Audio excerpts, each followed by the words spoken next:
Hello guys, dati pangarap ko talaga na makakita ng isno, makahawak ng isno. Pero ngayon na nasa gitna na ako ng isno, halos nakakatamad na maligo. Oy, saka sus, grabe, di palalalim ang makatira ka sa may isno. Kaya kayo guys, isip-isip muna bago kayo mangarap ng isno, ha? Kasi grabe, kahit dubli-dubli na ang suot, pasok pa rin ang lamig.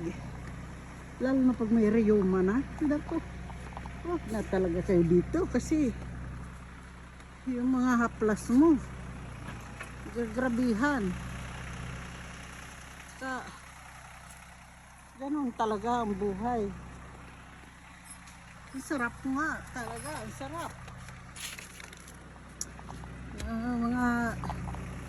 Ayan,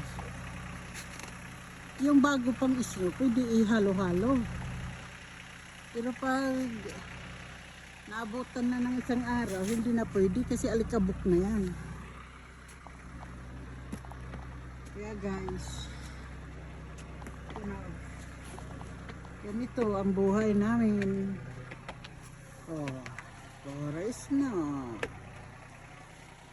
Diba? Ganun guys.